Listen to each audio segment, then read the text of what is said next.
All right, check this out. This is what I'd call a successful day of podcasting. Today, you'll hear a debate as to whether you should tip at places like Moe's and Subway. You'll hear a story of a waiter getting stiffed, that waiter being me. You'll hear how Kathy, longtime Seacoaster and assistant to Pastor Greg and Josh, may be one of the greatest humans ever. Why Lynne labels me a thief. The evolution of women taking on more leadership at Seacoast, and how Lynne was reprimanded for teaching on Sunday morning. All because she was the wrong gender. And guess what? There's more. We also talk evidence as to how we know that Jesus wasn't born in a stable. Pharisees weren't enemies of Jesus, and David, the little shepherd boy version that stuck it to Goliath, well, check it out. He wasn't the underdog when he did it. Goliath was. So first I sit down with two wonderful ladies at Seacoast, my friends Lynne and Kathy, and then it's Marc Turnage. So many of you Seacoasters have heard about these Israel trips that Pastors Greg and Josh have taken many on. I got to go last year. They've all been led by Marc Turnage through his organization, Biblical Expeditions. This guy, wow. He knows his stuff and is going to share fun facts about the Bible that you'll be surprised about. I'm pretty sure many minds will be blown. Just because I don't believe or agree doesn't mean I can't learn from you. Why did you have to bring that up? Okay, that one I'm super embarrassed about. Do you like me? Do I like you? Yeah. As an individual or as a podcast? Just as a person. No, I like you. Okay, cool. Yeah. Cool. And I don't have any interest in appearing to be stronger than I am. I ain't bow to Nebuchadnezzar's statue. He gonna lead. You feel me? How do we love people who see the world differently than we do? What would it look like if we truly loved all of our neighbors? Could listening to their stories be the first step? This is Seacoast Church, and there's way more to talk about. Hey, so I had to continue the beef jerky discussion. So she came through. She found out about my love for beef jerky, and she had some just sitting around her house that she wasn't going to eat. So she brings the bag, and I had a really, sometimes I get bad headaches. And so there's just something in me where I'm like, if I just eat food, something, maybe that will, I was drinking water. I was eating all the beef jerky. There was probably like 4 or 5 pieces, but here's where I felt bad is I opened one of them up, and it was a real nice dried fruit sort of deal. And I was thinking, Lynne doesn't like jerky, but she didn't say anything about dried fruit, and there was one more left, and I just ate it. Listen, I didn't say anything to you, but I was like, bonus. I had those dried fruits, and I didn't like them either. And I was like, if Joey likes jerky, he's going to like this. Those were your bonus There bags. you go. I was thinking, I'm such a horrible friend. I don't even ask Lynne. I'm just going to open the other one and eat that one too. Okay, but you just said that you had a headache, so you were just eating all the food. Is jerky like real food? Yeah, it's real food. It's a meat raisin. It's a meat raisin. Yeah. That's exactly what it is. Kathy, good to have you on here. Nice to be here, That's Joey. Awesome. Lynne, tell us about your house sitting situation. So there are several friends that I will house/dog sit for, and it's the varying situations. I have one friend that they essentially live in paradise, and so and their dog is the sweetest, most calmest dog in the world, and so when I house sit for them, it really is like me being on vacation. In fact, it was funny. I did it in the past month. I was there for a couple weeks, and it was a Friday, and I was working out on the back deck, and the guy comes to clean the pool. And so I said, "Hey, good morning." And he's like, "Hey," he's like, "Are you on vacation or are you house sitting?" And I was like, "I'm house sitting. That is vacation." So, Kathy, it sounds as if you agree with me, because we were talking about this before pushing record. My thing is, I know it's just unacceptable, and I'd even put it in the category of maybe bad manners not to pay someone. But when a college kid comes to house sit, why isn't it payment enough? You're in a nice house. You get to have it all to yourself and be by yourself. Isn't that payment enough? Well, that is a great payment. But if I'm going to ask them to do it for me, then I'm going to expect up front that I'm going to pay them. Immoral or bad manners not to pay? Bad manners. My grandfather he would actually say that he thinks it's a sin not to tip. So I worked at Applebee's for a couple of years in college, and oh my gosh, when this would happen, I would really have to control myself. So we were closing up, probably 2 minutes left in the restaurant's open hours. And a couple comes in and we have to serve them. I mean, they come in before closing, we have to serve them. Like, they had me, I mean, it was very exceptional, the sorts of things that were running me around. I mean, every time I came to the table, it was, can you give me a different sauce? Can you? And, I'm trying to close up my stuff so I can go home and everything. And they have got me going crazy. And I was like, well, at least I'll get something out of it. They do not leave anything. I did the biggest no-no, and I think I told my manager, but I went out to the parking lot and I said, hey, and they both turn around. And immediately she looks at her husband. How was the service? And he was like, it's good. It's like, okay. And I just walked back down. I was furious, just absolutely furious. But here's my question for you two. Moe's. Nope. Why do they have a place on the receipt to tip? I usually do a little. You do. Just because it's there.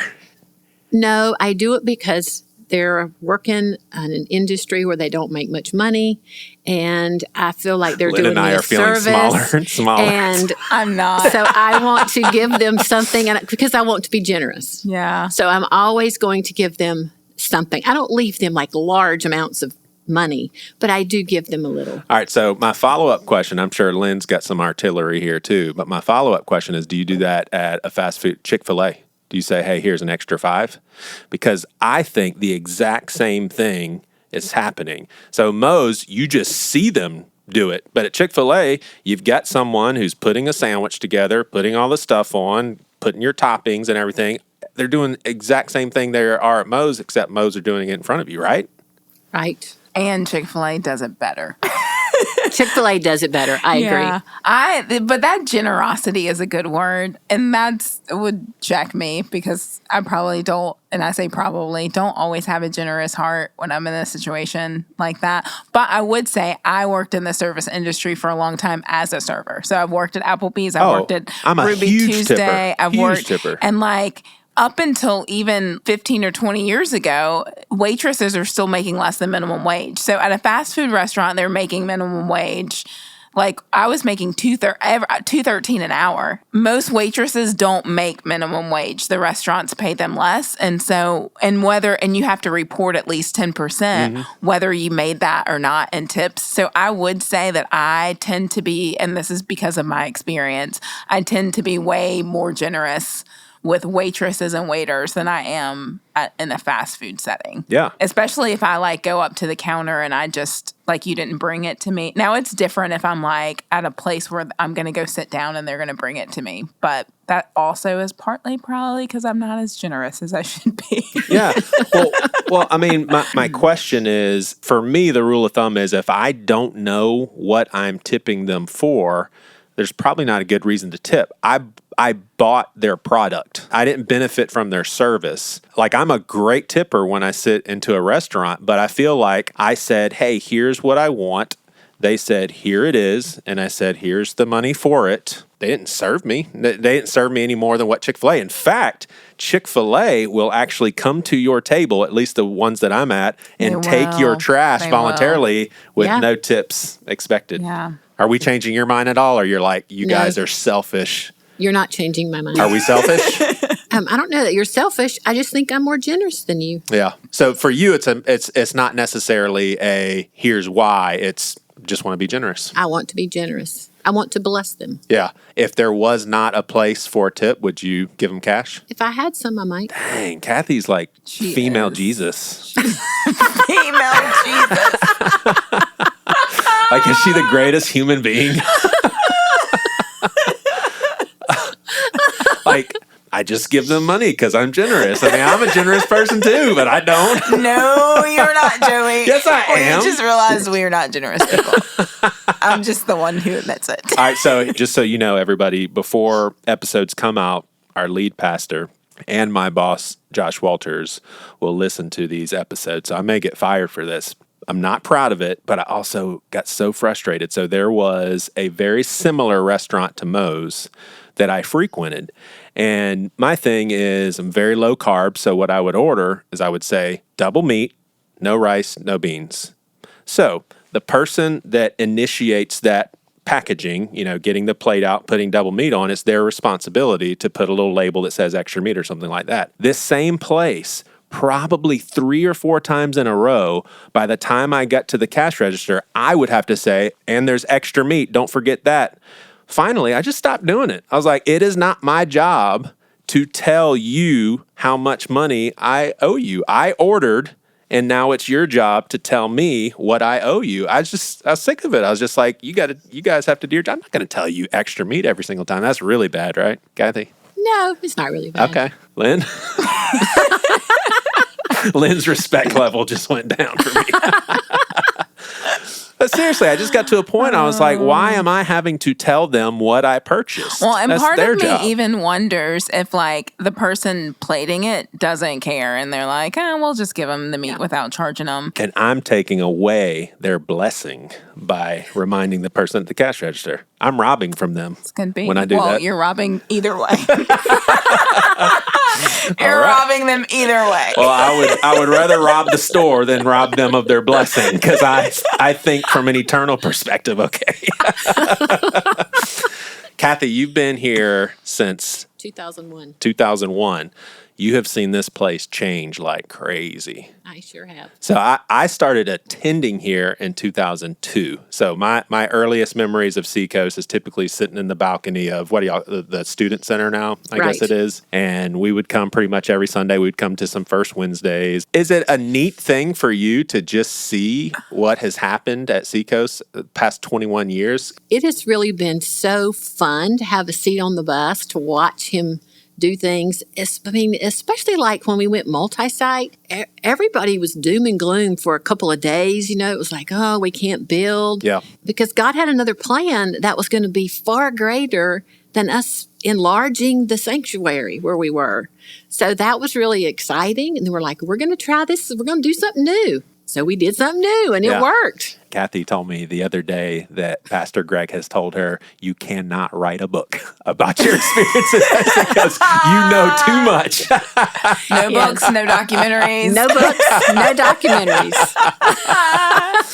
No pictures. I do want to ask a serious question, but when you hear the horror stories at Hillsong, and I won't go down a list, but just I remember asking Pastor Greg when Bill Hybels had his downfall. I said, Pastor Greg, are you as surprised about Bill Hybels as I would be if this was you? In a heartbeat, he said yes. So my question for you is, are you confident that we don't have these sort of toxic things that are bringing churches down? And if so, why are you confident? Because I know what I believe makes this place different, but behind the scenes, why do you think Seacoast is maybe less likely to have that kind of stuff? I am confident. I'm confident in our leadership. We have checks and balances from the top all the way down that we're not going to be put in a situation where that's going to happen while we're here. I think one of the biggest deals is there's clearly no motivation for a celebrity type status over here. It's just None. not. It's just not a motivating factor. Chip and I have talked about how if Pastor Greg was willing to be a little more controversial with his podcast or talk about things that are a little, and that's not his concern. He doesn't want to be controversial. And if that were to get him higher numbers, who cares? He doesn't want to do it. You could totally work the system and get more listeners. Yeah, but no, that's not his motivation. So that's not going to happen. Have you seen this place change any as far as women's involvement in ministry? Totally. When I arrived in 2001, we had one female that was leading a department. And it was a large department, but she was not offered a seat at the table. She was offered to lead the department. And that wasn't because she was a woman. It was... That's just the way it was. Gotcha. And as the years rolled on, that began to change. And when Chip came on board, he became very vocal about getting women at the table. And even with campus pastors and their wives, he became very vocal of having meetings together, having retreats together, all the things that have led it to where it is now.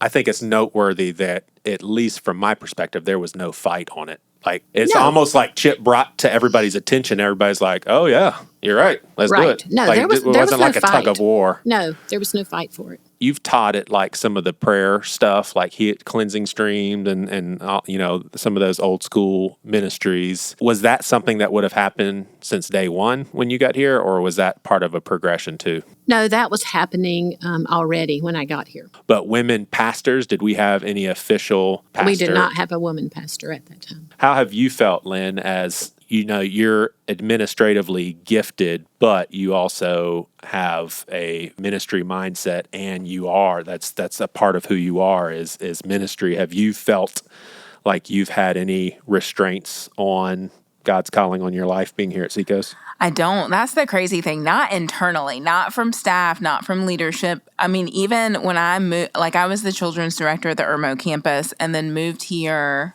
7.5 to 8 years ago to be an assistant to Josh Walters. And so even at that point, stepping into an administrative assistant role, I didn't even have vision for more than that. And so even the things that I've done over the years have been things that I've been invited to do by leadership or things that they've seen in me and called out. None of it is something I raised my hand to do. So from a staff and development and leadership perspective, I feel like those things were called out of me and called up from our staff, from our leadership. So from that perspective, no, I mean, I'm always like, I can't believe that I get to like, I can't believe that they would ask me to do that, or I can't believe that I get to like sit in this room and like give input on someone else's message, So I think in those ways, it's been really pretty amazing to be like, oh, this hasn't been something that I've pursued and beat down the door to do. This has really been something that somebody's like tapped me on the shoulder and said, hey, I see this in you. You want to try this? So. Yeah, and you have taught on a Sunday morning, right? Yes. And it's gone to all the campuses, or was it one of those optional deals? I think one of them was an optional deal, but I've also had campus pastors reach out to me and say, hey, can you come preach live at my campus? So Kathy, being here for so long, was that kind of like a, wow, there's not necessarily Lynn being the first, but when women started to actually teach a whole sermon, was that like, whoa, this is a big deal? Or not really. There were sermons prior to Lynn that I think Jeff and Sherry taught together. Mm-hmm. And then I think there was one in the early years where Sherry actually did have the platform by herself. So I really didn't think anything about it. Do you think we'll ever have a female campus pastor? I think we will. Pastor of a church? I think we will. Yeah. I'm hesitant to admit this, but when I showed up at Seacoast to come on staff in 2005, I would have been in the category of, I would love it if women could have more leadership, but I have to go with the Bible. And so if you would have asked me, do I think that women could or should be pastors, I'd say I don't think so. Now, my views have changed a lot to where I totally would love to have women pastors, campus pastors. So a good friend of mine, his mom passed away very unexpectedly, super tragic. She was a younger woman, and the church that she was attending happened to be pastored by a woman. And I'm telling you, I don't know if I've ever been to a funeral that was that powerful and effective. I mean, she mothered and pastored the heck out of people that were in there. And I was just like mesmerized. I was thinking, I don't think there is anybody who could have done what she did. And obviously God working through her, but that was the first time that I experienced, wow, like what she brought to the table was very unique. And I don't know if it was, I'm sure there was uniqueness to how God has made her specifically, but it felt like there was some part of uniqueness of a woman doing it. I was just blown away. Have you ever gotten any criticism or pushback from, Seacoast is a big tent, so there's fundamentalists around here that would say you shouldn't have been up there. What's funny is I'll ask Lynn questions like this, and I seriously assume there's no way. Like I asked her when she talked on stage on racial reconciliation, I was like, you didn't get any flack for that, right? I mean, you're loved and cherished around here. She was like, yeah, you want to see my Instagram direct messages? And I was like, you have got to be kidding me. So I'm going to be surprised again. Have you gotten any sort of... I didn't Name the people. Name the people who wrote you. I'm not going to name them. They didn't send it to me directly. They sent their admonishment to the general campus inbox, but what they don't realize is at the time I was the Mount Pleasant campus admin. So the general campus inbox comes to me. And a lot of them were from women. So that was hard. I was having to filter the fact that and the reason that comes to me is because sometimes we get things that we need to filter out, that what's constructive, what needs to go to the pastor, what needs to go in the special filing cabinet.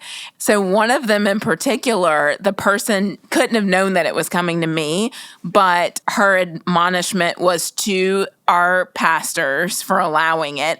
And then she had something that she wanted them to tell me. And wow. So, I just put it in the special filing cabinet. What was it? Moved on. What did she want you to know? No comment? Well, yeah, just that I was stepping in out of disobedience to God and all of the things that she felt.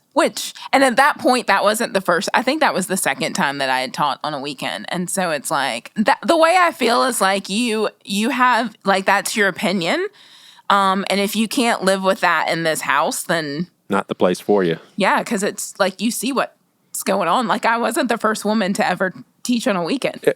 Women like you guys who are gifted to do ministry stuff, do you have patience for those sort of sentiments where maybe not the delivery that you received, but do you have patience and or grace for the sentiments of, I just am trying to stay true to God's word. And in their mind, they're seeing it as an obedience thing. For both of y'all are yeah, that makes sense. Yeah. I mean, the reality is before the first time Pastor Josh asked me if I would, and I remember the first time I spoke on a weekend was December 20. It was the last Sunday in 2019. And that year or two before that, I was really struggling with it because I was speaking in women's ministry settings and other settings. I think I'd done some First Wednesdays at some campuses. And I was really wondering, is this, because I grew up in a church that did not have that view. And so I was struggling with the scripture myself and wrestling in it.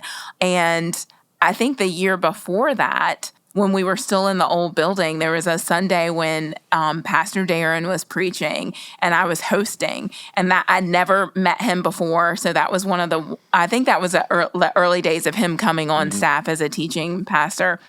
And I came off stage at the close and he walked up to me and he said, "Is that something you want to do?" He's like, "I think that there's an anointing on your life for speaking." And I was like, it just kind of caught me off guard and I didn't really know him.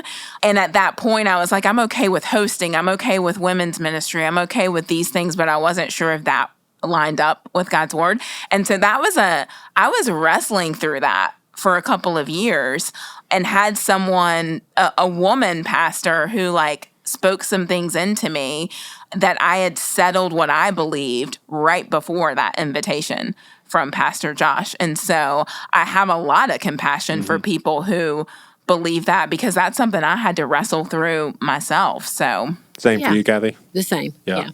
I grew up in a denomination and they still don't have a woman pastor. I don't think they ever will. Yeah. And I'm okay with that. I will let them wrestle that out, and I feel kind of sorry for them. I think they're missing a lot because there's some very talented, anointed women in churches that are not using the gifts that God gave them. They just have to be children's ministry leaders. They can teach the children. Right. Just not the childish men. Children in their formative years. We know that's the most, I think that's the thing that I kind of it strikes me that in some places, if that is the belief, I'm okay with that being your belief. But our youth, it's the formative years. We all know that for our generation. And so why is it okay to have spiritual authority and teach in a young man's formative years, but it's not just a few years later? So yeah, well, it's interesting. I don't know if she still does this, but even the most known women leaders out there like Christine Kane, when she comes here, she makes sure everybody knows that her husband is here. And it's kind of like a theological sign off. Like, I'm not here on my, have you noticed that? Oh, yes. So, I mean, I would imagine this is still a pretty prevalent belief. And Pastor Greg has expressed interest in coming on here and sharing his perspective and why he would be open to a woman even being a campus pastor. So we'll have to make that work. But I'm glad I didn't have to invite your husband in here with you so that you could speak, Kathy. I am too.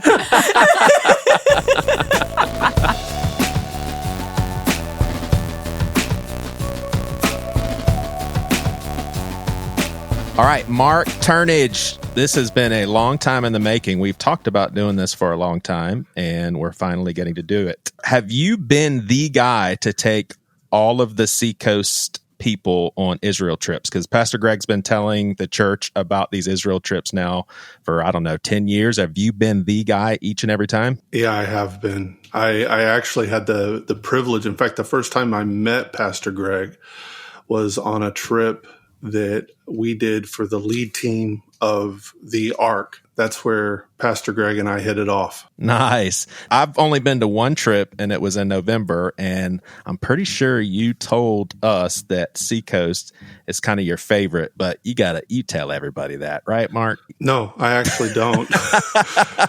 I'm going to give you an opportunity because obviously people at Seacoast, we don't want to brag on ourselves, and you have a unique perspective in which you're not necessarily a part of the community, especially here locally, but you have spent so much time with so many different people from Seacoast. What seems special to you about our family? Because I know personally what I think, but I want to hear what you have to say. I would say in general, you always get your few outliers, but in all the Seacoast trips, the people within the church embody the values of the church in the way that they live and do community one with another on the bus and going through the sites. Where Seacoast really jumped out to me was being able to really engage with a church community that those that are on the trip are serious about their Bible study and know a lot about the Bible. Like, you can tell that they're people that are in the Bible often. And why that's fun for me, instead of me having to retell, reread, let's say like a story like David and Goliath that is so well known, I'm able to do deeper dives into maybe less well-known biblical stories. And that's a lot of fun. And the people not only then kind of push you, to try and bring out my best, but then, their engagement after trips, asking questions and trying to implement what they've learned. That really is what just sets Seacoast apart from pretty much most of the other churches that I have the opportunity to guide. Yeah. I've bragged on you to so many people. And one, the main thing that I say is how much I appreciated you not being a sensationalist. Like, you could easily use words like, this is where such and such happened. This person for sure did such and such. And you'd probably get a lot more gazes and, oh my gosh, but you were very honest each time. It was, hey, this could very well be a location where such and such happened. And I thought that was really awesome. Nobody wants to hear later on that their guide that said all this kind of stuff was exaggerating and saying this was certain when it wasn't that certain. But tell people what your background is education wise, and then what you do for a living as far as the tours and the excavations. Like, I'm going to call you an expert, and why am I calling you that? So I was born and raised in Springfield, Missouri. I did my undergrad at a college here locally. While being raised in the church, and my mom worked for a large Christian organization for a number of years, I would say my real come to Jesus moment was the summer before my senior year of high school. And that's what led me to go and study at a Christian university. But I'd always wanted to be a neurosurgeon from the time I was in third grade. Once I got to this Christian school, I was so excited about my Bible classes. I hated my science classes, loved my Bible classes. Yeah. And so I switched my major. And just to give the kind of short version of this, as I was studying, I didn't know that I didn't feel like a calling to be a pastor or something.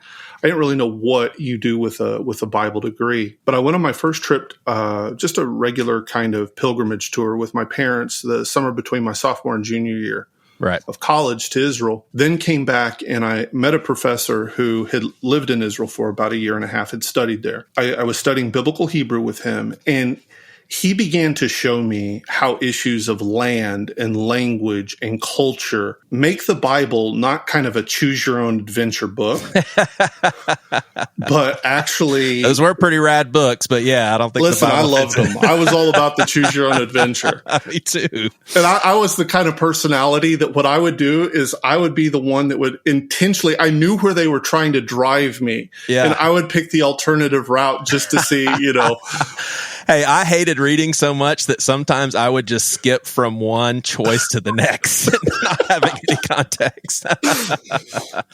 But what that did is it gave me my intellectual faith. Yeah.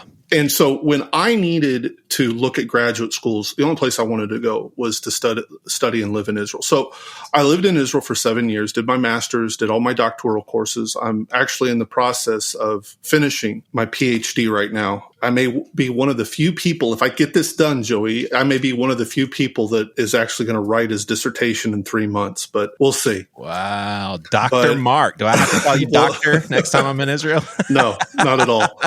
I don't like the sound of that. Anyway, lived in Israel for 7 years, began leading study tours to the lands of the Bible. So Egypt, Jordan, Israel, Turkey, Greece, Italy, and have parlayed that into a business, Biblical Expeditions, of which I am the founder and the CEO.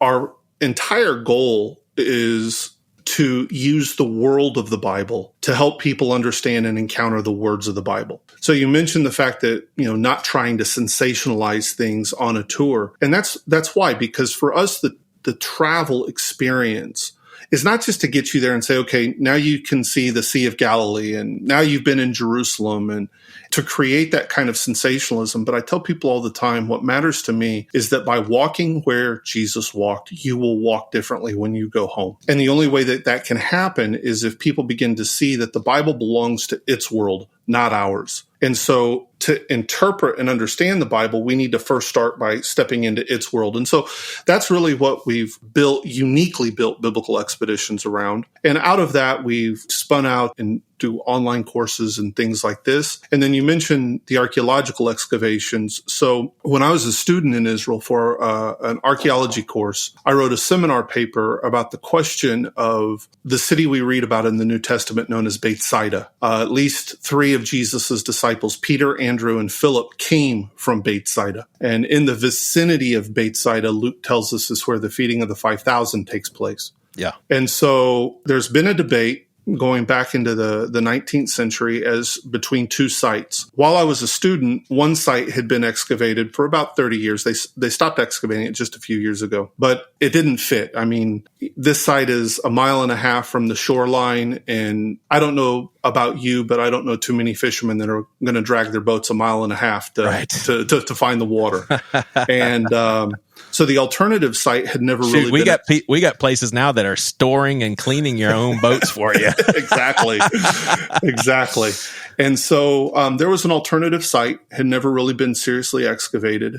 When I got into a position a few years ago where I could get things lined up, I connected with a gentleman by the name of Professor Mordechai Aviam, who is one of the leading experts in the archaeology of the Galilee in the Hellenistic and Roman periods, so New Testament time frame. And we got the funding together. We did a shovel testing survey. We started our first season of excavation. Now the academic director of the dig is another professor and colleague of mine, Steve Notley. And Steve and Moti kind of head up the excavations. And long story short is we have found definitely Byzantine Bethsaida. We found a church that was dedicated to the Prince of the Apostles, meaning Peter, which is a church that we hear about in Byzantine sources. So that's Christian Roman Empire time, 4th, 5th, 6th century, 7th century. We also have a Jewish fishing village from the 1st century. We haven't found the the welcome debate site yet, but I'll actually be going back to Israel in a couple weeks to participate in our next season of excavation. So yeah, just so people understand the magnitude of this, I remember we were at Herod's, one of his palaces, and I mean, this thing is just huge and stretches over a lot of land. And I asked you, I was like, well, Mark, throughout history, how have people treated this place? Is it celebrated? Have people been visit? And you're like, Joey, we just found it 10 years ago. Or it was like a very, I was blown away. I was thinking, I didn't know it was buried. Yeah. I was like, this thing's too big to be buried. I mean, it's just crazy. Hey, before we move on to other stuff, you got to tell people, I'm going to call it the legend of Tara Banks. What did she find? I do need to speak for Tara, because Josh has kind of commandeered some of the story here. Tara found it and identified it. So this was back in 2017, the Seacoast trip that we had in November of that year. We were at the site of El Araj, which is the site we're excavating a Beit Saida. And at that point, we had only really opened one main area, and earth movers had pushed earth up in a bank around the area of where the excavation holes were. And so the holes were fenced off. So we were standing as a group around the holes. Tara was kind of kicking around some dirt and so forth. And Josh was next to her. And essentially what they found, and actually there had been another tour group who had been there earlier who had kind of uncovered a large part of this. But what they found was a basalt stone lioness that probably stands about 3 feet tall, probably about 3.5 feet long, a foot and a half wide, weighs over a ton. So after I'm done kind of explaining the site, that's when Josh steps in and goes, Mark, what's this? And I actually called Moti Aviam, our chief excavator, who teaches at a college there on the Sea of Galilee. He came up immediately and sees this thing, and he thought it was small. I kept telling him, I'm like, no, this is big. So they had to get a crane, and they hoisted this thing out, put it in the back of a truck. It's the lioness that, as I understand, you would know this better than me, Joey, that the lion symbol of the Seacoast worship is connected to this somehow. Yeah. And so that was all Tara. Yeah. How old is it thought to be? Well, typically you only find them in Jewish synagogues from around like the 4th, 5th centuries, AD, maybe a little bit later. Yeah. Normally we find them in pairs. And so we're still looking for, this one's brother or sister, but it was not in context, like an archaeological context, because it had just been part of this earth that had been pushed up to clear the ground space.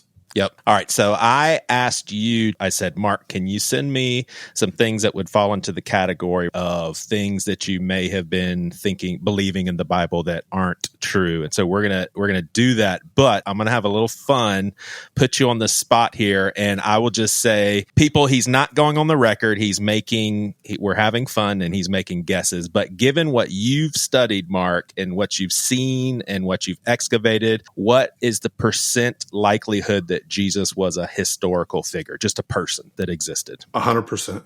All right. What's the percent of the general narratives in the Gospels being pretty accurate? Very, very high. 90s? Yeah.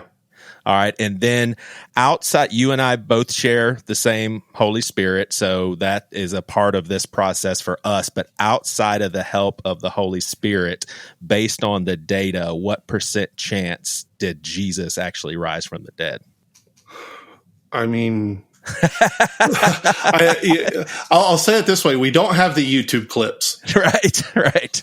Well, let me go on record of saying, obviously I believe in the historical reality of the resurrection. Right.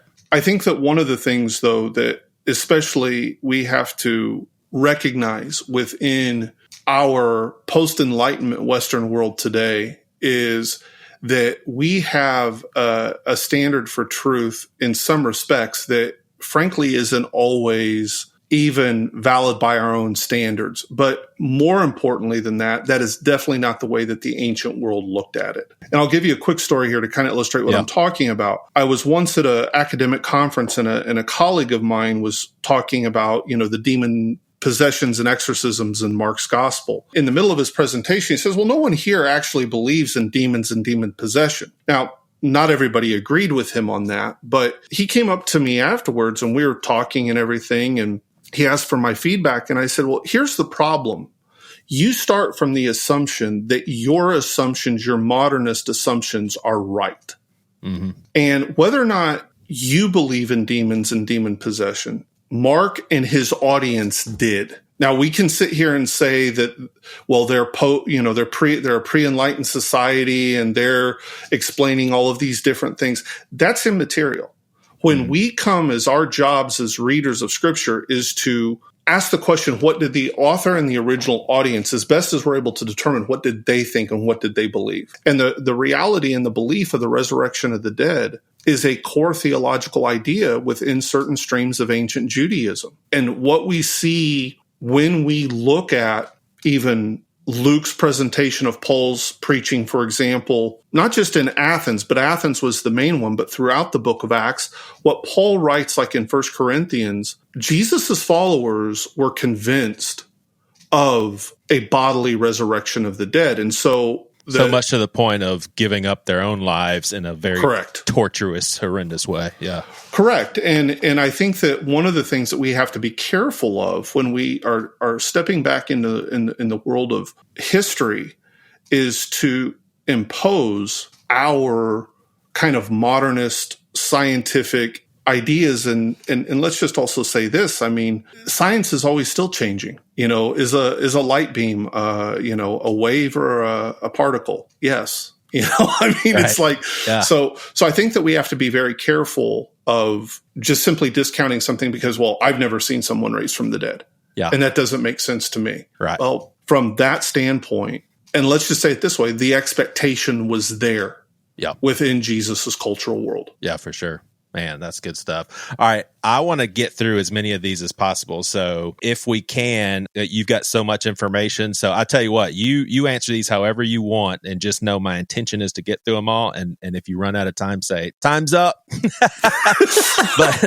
but Jesus was not born in a barn. And I'll tell you, the first time I encountered this question was actually watching the Nativity movie. I think it was made a few years after the Passion of Christ. And it seems like from what I learned from you, that movie depicted it accurately.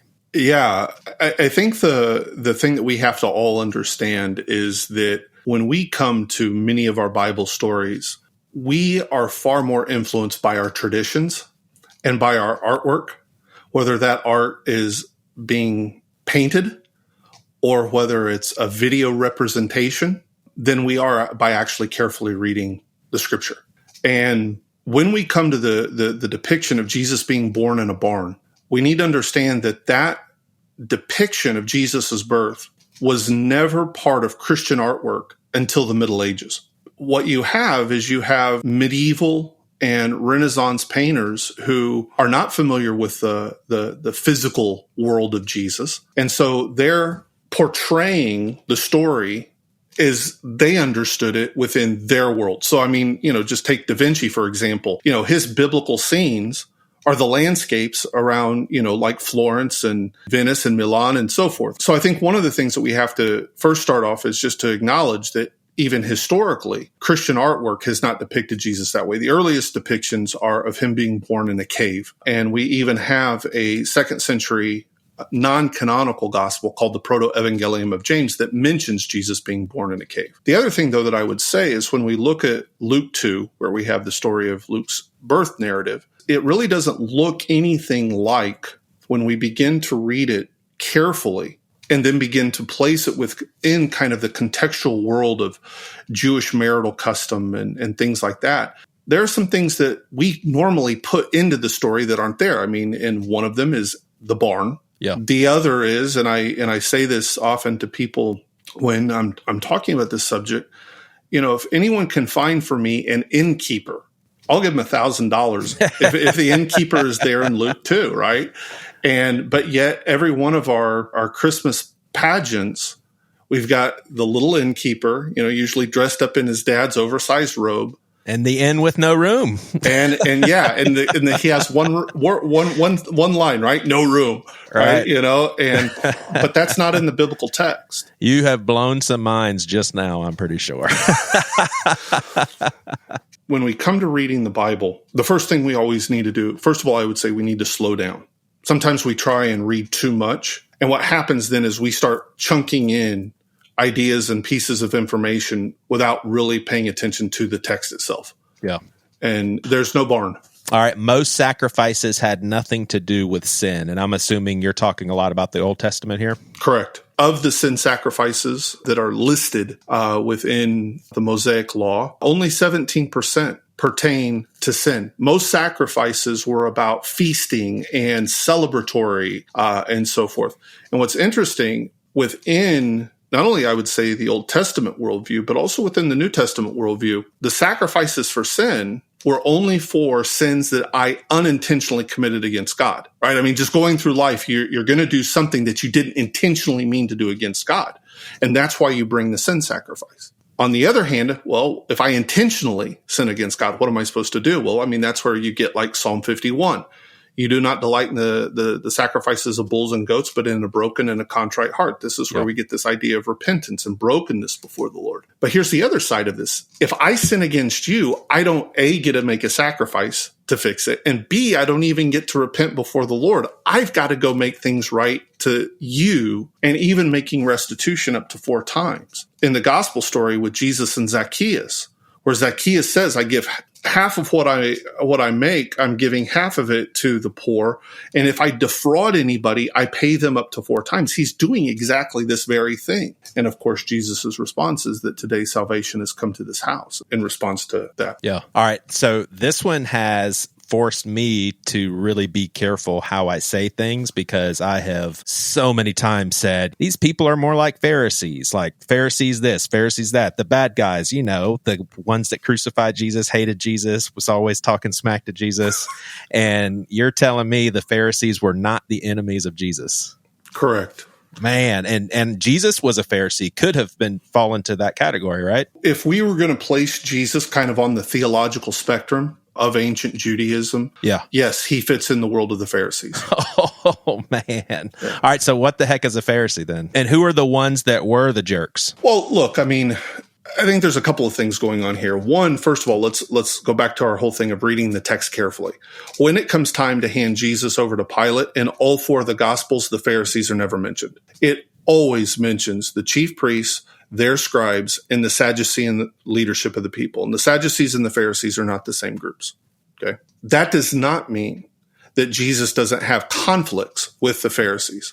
But that's where culturally we're often at a distance from the world of the Bible, because we think conflict equals antagonism and hatred. But even when we read in Matthew 23, Jesus' woes against the Pharisees, right? He lists 5 negative traits of the Pharisees, but he starts out by saying the Pharisees sit on the seat of Moses, therefore do everything that they tell you to do. So he endorses their authority. He endorses their theology. He just says their practice doesn't equal what they say. And that's not a Jewish problem. That's not a Pharisaic problem. That's a human problem, right? And so what we find is when we look at the world of ancient Judaism, that even among those who we would call Pharisees, there were conflicts. Sometimes even violent conflicts, far more so than what we ever see in the Gospels.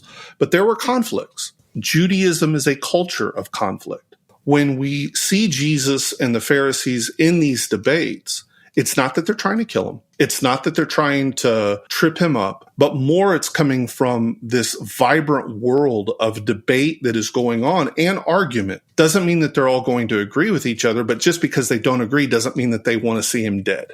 Yeah. Where we see this even playing out more is in the book of Acts, after the crucifixion and resurrection and Jesus' ascent. Luke in Acts mentions the Pharisees 4 times. Twice, they're coming to the defense of Jesus' movement against the Sadducees. Twice, they actually are belonging to Jesus' movement. So them being Pharisees had not kicked them out of being Jesus' followers. Wow. And also, them being believers hadn't kicked them out of being Pharisees. In fact, Paul in Acts the end of Acts, he says, when he's standing in front of the Sanhedrin where there are Pharisees and Sadducees, he says, brothers, I am. Notice he uses the present tense. I am a Pharisee. And the Pharisees come to his defense. So they see him as still functioning like that. So I think that should influence how we look at them. Yeah, so when we see the conversation play out in a chapter in the Bible with maybe the most commonly used verse, John 3, with Nicodemus, that very much so was the typical sort of interaction that Jesus had with Pharisees. Because I always saw Nicodemus as, oh, well, he's not that bad. He's a Pharisee, but he's kind of cool. But that was probably typical of conversations with Jesus and Pharisees. Man. Yeah. All right, I did get control of myself, and I picked 4 more, so we will skip. But your family, so we'll have you back on to finish the list. Jesus did not tell parables to keep secrets. Correct.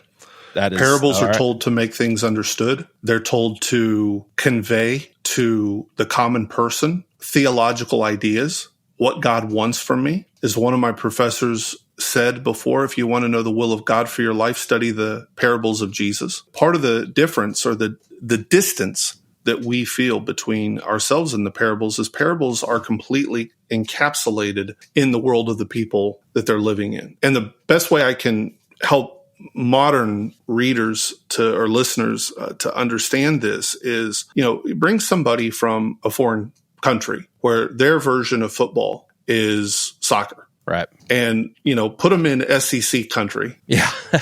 And anybody that has grown up, as a fan of any team in the SEC, you don't have to explain infractions and what the teams are trying to do, right? I mean, people understand this intuitively because they've been around it and they've watched it. But someone who's from a different culture who comes in, they're still asking the question, you don't play with your feet. Why do you call it football? Exactly. So parables are fully a part of their cultural world. And so to understand them, we have to jump into that cultural world because they're not allegories. They're not short stories. They're often just kind of a pithy little analogy.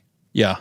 Yeah, and I don't know if this is worth looking up right now. You probably know, but I've read it wrong my whole life. I think it's in Mark 4. Mark talks about Jesus speaking in a way that conceals. Yeah, it's the thing, and you find it in Matthew, Mark, and Luke. And it's after the parable of the sower. The disciples asked Jesus this question, and this is one where I think you have to read all 3 of the Gospels here. In Luke, they ask, what is the meaning of this parable? So not parables in general, but this parable. And Jesus' response is, to you it has been given to know the mysteries of God. And what's interesting is when we find the Dead Sea Scrolls, the phrase, the mysteries of God, is a term that community used. And Paul uses this, by the way, in the same way, not as something that's concealed, but more as something that is referring to God's redemptive activity at the end of the age. So he's saying to his disciples, you know what God is doing redemptively at the end of the age, but to others, they don't. Therefore, I teach them in parables. And that's the idea behind it. Gotcha. All right, so 3 more. One having to do with David, Pontius Pilate, and then faith. And we'll start with David. And this was one of the most fun to learn when we were in Israel in November, that David was not the underdog. Yep. When it comes to his battle with Goliath, man, it's fascinating. Yeah, the simple story here is Goliath brought a knife to a gunfight. Slingshotters were the artillery of the ancient world. And it's clear from the story that Goliath expected a hand-on-hand combat with David, but David didn't give him that. He leaned into what he knew and what he was good at. And really the best image of the David and Goliath story is the scene from Raiders of the Lost Ark, where Indiana Jones is running through the marketplace and he comes on the guy with a big sword and is doing all of his stuff. And he pulls out his gun and shoots him and walks on. That's kind of David and Goliath there. So change all the Sunday school books. David didn't need faith in that moment. Well, no, and that's actually part of the point that I make is that, sometimes we treat the ordinary and the mundane moments of our lives as somehow disconnected from our faith and from those moments when God is going to need us to be faithful. Had David not practiced throwing a rock 100,000 times in his job as a shepherd, then in that moment where he was needed to help deliver Israel, he would have never been able to respond in that way. And I think sometimes we think that all of a sudden God's going to supernaturally come in and manipulate us like a marionette in those moments. But I often would tell students when I used to teach in the university, if you don't put the tools in the toolbox, God's not going to draw it out, because he never does in the Bible. He never gives somebody something that they can't do. And I think that, had David not been faithful in honing his craft as a slingshotter, then he's going to have to figure out another way to beat Goliath. Yeah.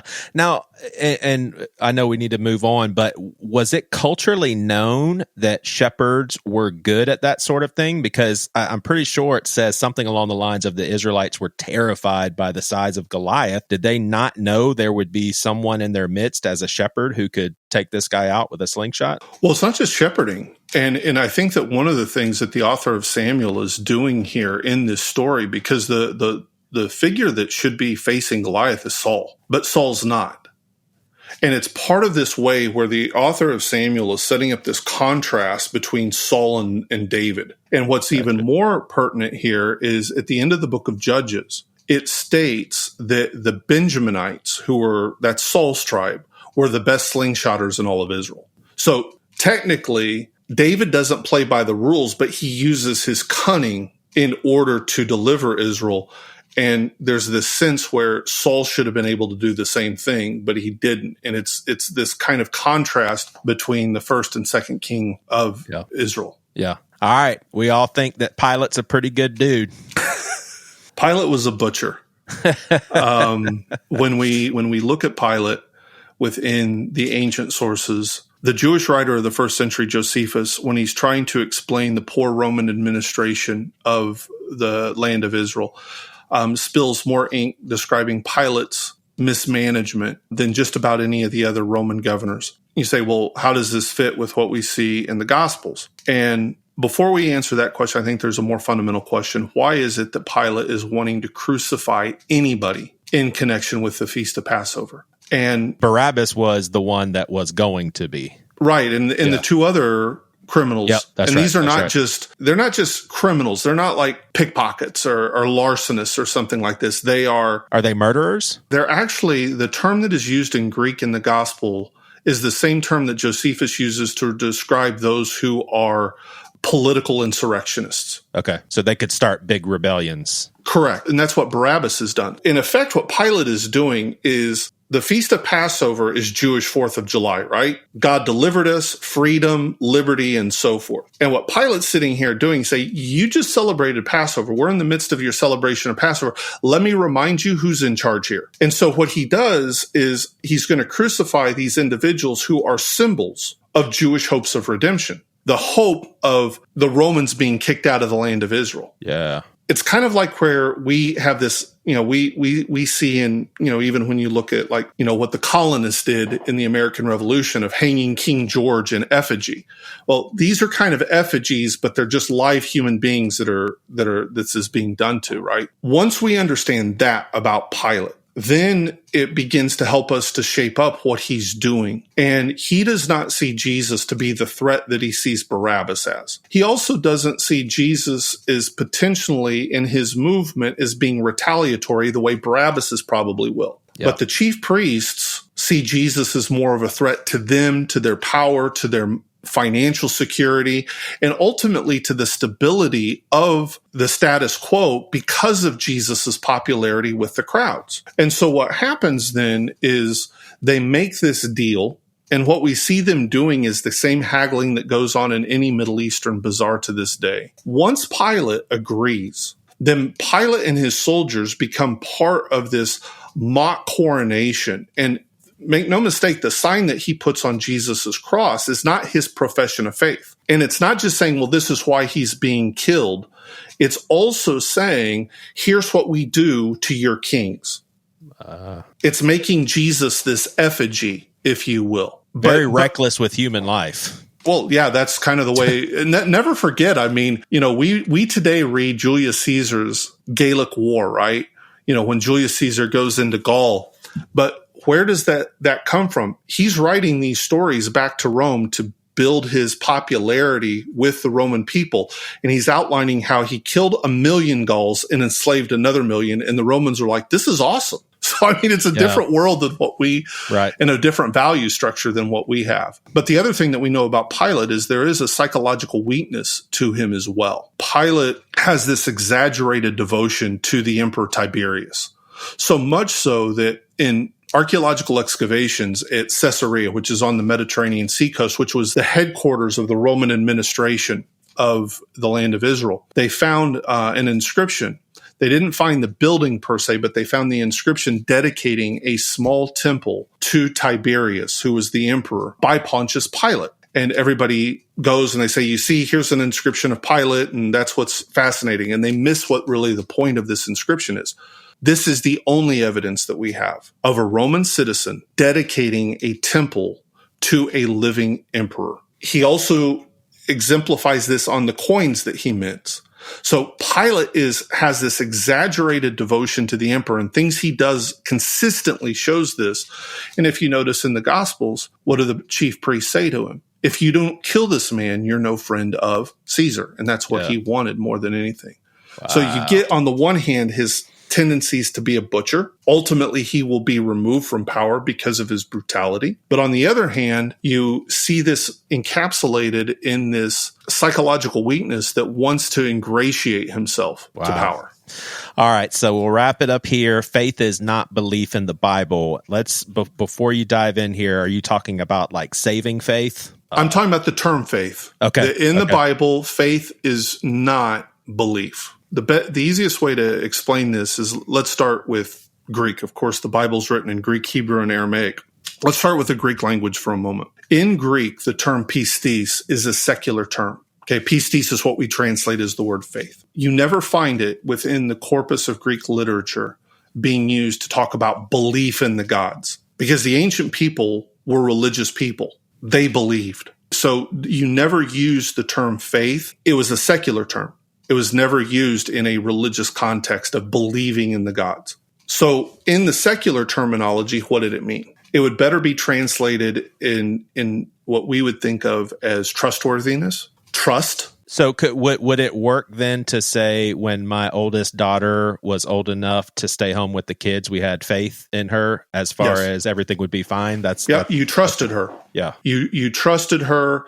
It wasn't you believed something about her. Right. You trusted her. And faithfulness would actually be a good translation of this. And so it's not believing something about something. It's not some kind of mental assent or some kind of psychological realization. In fact, you even find it in Greek being used in the relationship of describing a credit situation, like a credit with a bank, loaning in money and so forth. Now, obviously, when we get to the Bible, it's being used in a religious context. Well, that comes to us through the Hebrew language and Judaism, because there, obviously, faith is used in a religious context. But even there, faith does not mean belief in something or belief about something. The first time we ever have the verb faith, or to believe, used is in Genesis 15:6. Abraham believed God and it was reckoned to him for righteousness. And really the nature of that syntax there would better translate as Abraham was continually acting faithfully to God,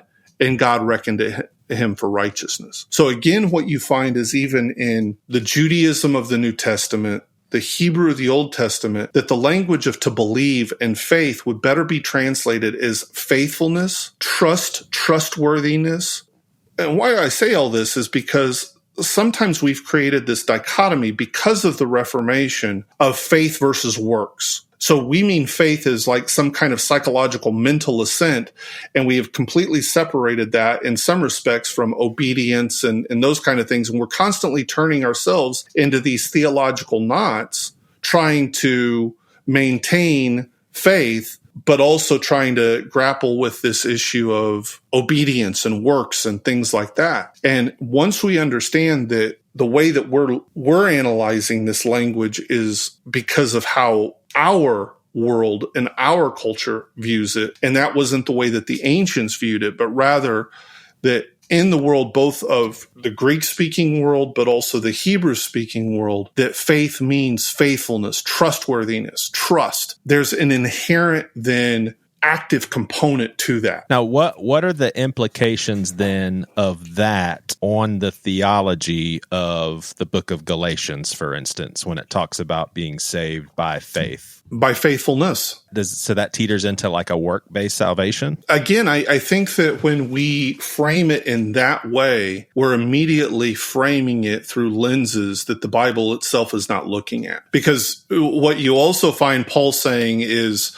in Romans 2, he talks about the judgment at the end of the age being based upon works. This is where I think that we have to be careful in terms of reading Paul within Paul's world, as opposed to refracting our reading of Paul through the lens of the Reformers and the Reformation. Yeah. So is there I mean, this will maybe sound like a crazy question, but when we talk about a born-again experience being initiated by a proclamation of faith, how does that fit into this equation? Well, I think the pattern that Paul gives is what he says in Romans, right? That if you confess with your mouth that Jesus is Lord, and believe in your heart that God raised him from the dead, you will be saved, right? What we tend to do is we actually reverse the verbs in that statement. We call people to believe that Jesus is Lord and then confess that he was raised from the dead. But I think if we understand where Paul's coming from, first of all, Paul is growing up in a world where there's not a modern Western democracy. So ancient people understood what it meant to proclaim someone as king. And by acclaiming Jesus as king, as Lord, it means that he has the right to determine how I am going to live my life. He gets to make the rules, I get to follow them. It's that kind of, he's the Lord, I'm the servant kind of thing. And so to proclaim him as Lord is not just a verbal statement or a statement of psychological agreement, but because he is Lord, align myself under his kingship. He gets to make the rules. He gets to tell me how I live my life and so forth, and I get to go do that. Now, the belief part or the trust part here is because, like something we said earlier, no one has the YouTube clips of Jesus walking out of the tomb. Right. And apart from, Paul mentions that Jesus appeared to several hundred people after the resurrection, but none of us are those people. Gotcha. So we have to trust in, and this is really what Paul argues in 1 Corinthians 15 as it relates to the resurrection of the dead, right? That by raising Jesus from the dead, God gave his earnest money that those who are faithful will be resurrected as well at the end of the age. And that's where I think that, the acclamation, the confession of Jesus' lordship is an agreement that he gets to now be in the driver's seat of my life. What I'm going to do probably for this episode is get a few older Seacoaster. They'll hate that I'm calling them older, but I want to hear what they have to say about that, because that changes things up, but definitely things that we've just always assumed for sure. That's cool, man. This has been awesome. We will end with, if you could hang out for one day with either Josh Surratt or Greg Surratt, who do you pick?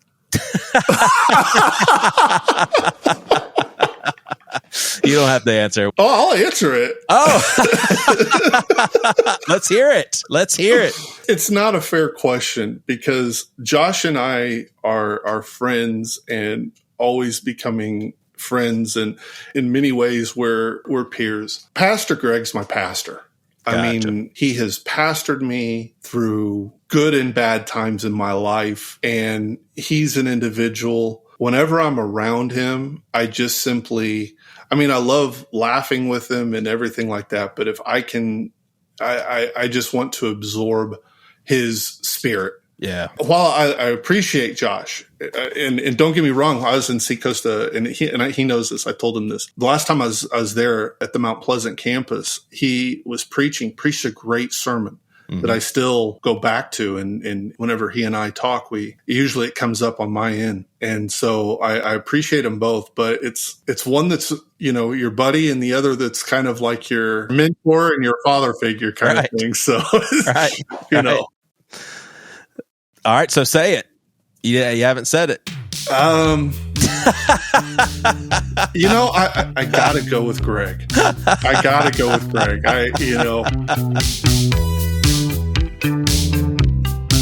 Thanks for listening. There's a link in the show notes to our podcast Facebook page where we talk about these episodes and share some behind-the-scenes information, including guests we're booking. Make sure to subscribe so you don't miss an episode.